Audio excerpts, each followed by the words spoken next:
안녕하세요. 더 나은 삶입니다. 지난 9월 30일 현대자동차 그룹은 도심 항공 모빌리티 개발을 이끌 UAM 사업부를 신설하고 미국 항공우주국 나사의 항공연구 총괄 본부장을 역임한 신재원 박사를 부사장으로 영입했다고 발표했는데요. 전기차, 수소차, 자율주행차의 시대가 아직 본격적으로 열리지도 않았는데 글로벌 자동차 회사들은 벌써 하늘을 나는 자동차를 준비하고 있는 모습입니다.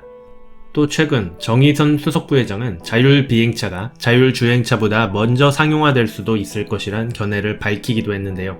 사실 하늘을 나는 자동차는 불가능한 기술이 아닌 실제 존재하는 기술이기 때문에 우리의 관심은 하늘을 나는 자동차가 어떤 식으로 우리 삶에 다가올 것인지에 대한 것이겠죠. 실제로 미국에서는 이미 하늘을 나는 자동차에 관한 수많은 연구와 분석이 진행되고 있는데 이번 영상을 통해 알아보시죠. 먼저 하늘을 나는 자동차는 UAM이라 불립니다. UAM이란 Urban Air Mobility의 약자인데요. 글자 그대로 번역하면 도시 항공 이동수단입니다. 비행기는 활주로가 필요하기 때문에 도시 안에서는 부적합하며 헬기는 너무나도 시끄러워 도시 안에서 부적합합니다. 도심 안에서 하늘을 날아다니기 위해서는 여러가지 기술적 결합이 이루어진 비행체여야 하는데요. 어떤 기술적 특징이 필요할까요? 첫 번째 필수 기술은 수직 이착륙 기술입니다. 활주로를 달리다가 이륙하는 방식이 아니라 제자리에서 이륙하고 원하는 지점에 착륙하는 방식이어야 합니다. 두 번째 필수 기술은 높은 수준의 자동화입니다. 도심 내에서 비행이 가능한 높은 수준의 자동화 소프트웨어가 갖춰져야 합니다. 도심 속에서 비행체를 사람이 직접 조종한다면 어떤 재앙이 펼쳐질지 상상조차 할 수 없습니다. 자동화 소프트웨어와 관제 시스템이 고도로 연결되어야 합니다. 세 번째 필수 기술은 분산 추진 기술입니다. 분산 추진 기술이란 대형 추진 장치 대신에 여러 개의 소형 추진 장치를 기체에 나누어서 분산 배치한다는 것인데요. 그럴 경우 소음을 현격하게 낮출 수 있고 추진 장치가 여러 개이기 때문에 안전성도 높일 수 있습니다. 플라잉카 또는 드론의 모습이 가지각색인 이유도 바로 분산 추진 기술 덕분인데요. 비행기나 헬리콥터의 경우 생김새가 거기서 거기지만 플라잉카는 소형 추진 장치를 어디다 배치하는지에 따라 무궁무진한 모양이 만들어집니다. 소음과 안전성을 결정짓는 바로 이 기술이 UAM에서 가장 중요한 기술이기도 합니다. 네 번째 기술로는 배터리 기술입니다. 도심 속을 날기 위해서는 소음과 매연이 있어서는 안 됩니다. 도시에서 공중에 매연을 뿌리면서 자동차가 날아다닌다면 생각만 해도 끔찍합니다. 전기를 기반으로 한 배터리 시스템은 필수적입니다. 다섯 번째 기술로는 낙하산 기술입니다. 최악의 순간에 필요한 낙하산 기술 역시 UAM의 필수 기술 중 하나입니다. 그렇다면 UAM은 어떤 식으로 상용화될 수 있을까요? 나사의 연구 결과에 따르면 세 가지 형태의 사업 모델이 유력하다고 봅니다. 첫 번째 케이스는 배달입니다. 약 2-3kg 내의 물건을 신속하게 배달하는 시스템이 마련됩니다. 작은 드론 형태의 배송 시스템을 연상하면 됩니다. 10마일 정도의 거리를 운행할 것이고 도어 투 도어로 20분 만에 배달이 완료될 것입니다. 중요한 것은 관제입니다. 드론끼리 서로 안 부딪히고 하늘에서 잘 운행하려면 관제 시스템이 필요합니다. 미 연방항공청과 나사는 클라우드 기반의 무인 항공기 관제 시스템을 개발 중이며 현재 개발이 마무리 단계에 접어들었습니다. 나사는 무인 배송 시스템 시장에 대해서 2030년에 최초로 이익이 발생할 것으로 보고 있습니다. 두 번째 케이스는 에어메트로입니다. 에어메트로란 지하철이나 버스와 같은 대중교통 수단을 말합니다.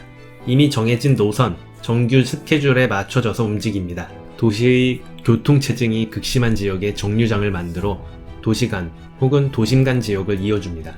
수직 이착륙이 가능한 플라잉카에는 2명에서 5명의 승객이 탑승합니다.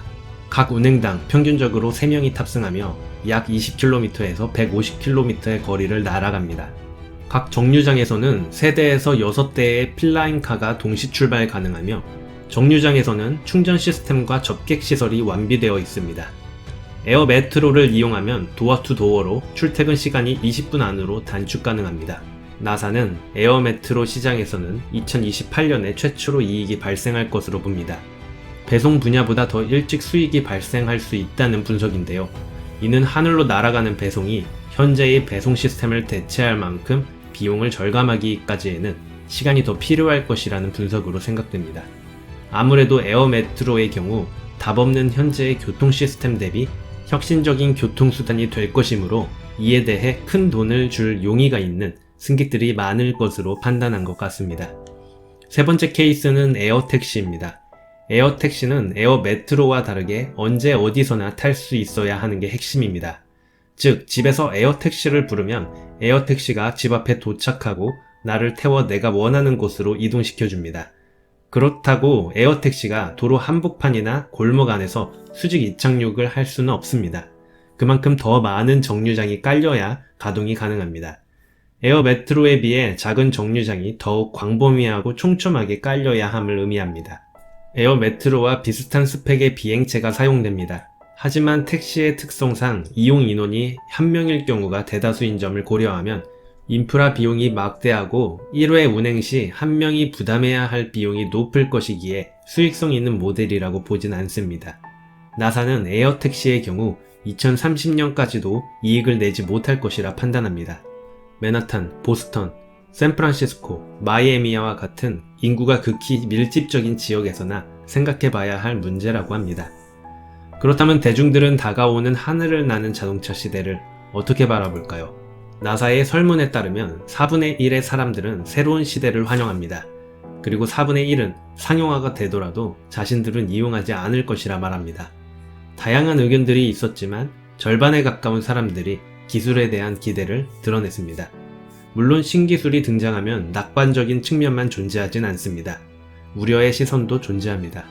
어떤 점이 문제될 수 있을까요? 첫 번째는 당연히 안전입니다.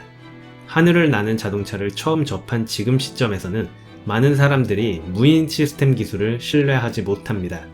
아직 경험해보지 못한 기술이다 보니 실제 위험성보다 더욱 과장해서 공포심을 느끼는 게 당연해 보입니다. 두 번째는 프라이버시입니다. 비행체가 하늘을 날아다니면 아파트에 사는 우리의 사생활이 심각하게 침해될 수 있습니다. 자동차에 달린 수많은 카메라와 센서들을 통해 아파트 안을 훤히 들여다볼 것이라 생각합니다. 그러나 이들 카메라 시스템에 적절한 제어 장치를 삽입하여 프라이버시 침해를 기술적으로 막음으로써 문제 해결이 가능하다고 합니다. 세 번째는 사라지는 직업 문제입니다.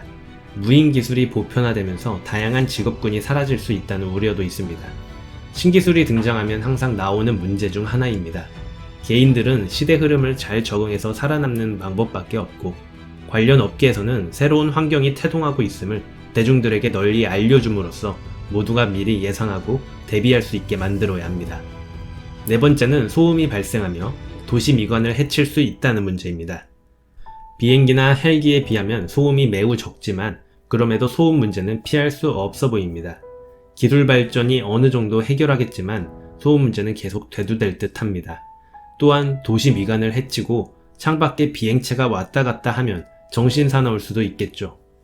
결국 UAM 정거장이 생기는 것과 관련해 지역 이기주의가 생길 가능성도 있습니다. 지금까지 하늘을 나는 자동차와 관련된 기술적 요소, 상용화 가능한 사업 모델, 그리고 많은 사람들이 우려하는 사항들에 대해서 알아보았습니다. 가장 큰 실질적 문제는 가격 문제, 규제 문제, 그리고 인프라 구축입니다. 결국 이들 문제는 사회적 수용 여부와 직결되는데요. 이 모든 것이 가격에 달려 있다고 해도 과언이 아닙니다. 합리적인 가격대를 형성한다면 사회적 지지를 얻어야만 서비스가 확산될 수 있으나 소수의 억만장자를 위한 교통수단에 불과한 것이라면 시장이 커지는 데 제한될 수 있습니다. 일단 현대자동차가 나사 출신 인재를 영입한 것은 당장 이 시장에 뛰어들어 직접 항공기술을 개발하겠다는 것보다 다가올 미래 시장을 대비하려는 움직임으로 보는 게 합리적인 해석일 것입니다. 최근 현대자동차는 M&A 방식으로 기술 확보에 힘을 쏟고 있습니다. 자율주행 시장이 본격적으로 열리려고 하자 최근 자율주행차 시장의 세계 4위 업체인 앱티브사와 합작회사를 설립했는데요.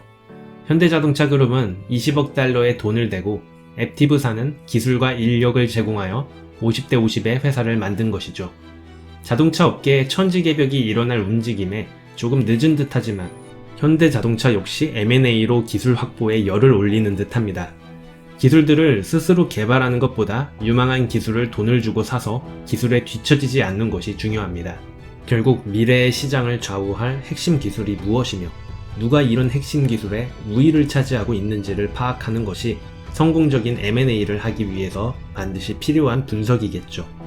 그래서 현대차 그룹은 다가올 UAM 시장을 면밀히 파악하기 위해 새로운 사업부를 신설하고 업계 전문가를 등용한 것이라 생각됩니다. 나사의 말대로 정말 10년 뒤면 다들 하늘을 나는 자동차를 타고 다닐 수 있을까요?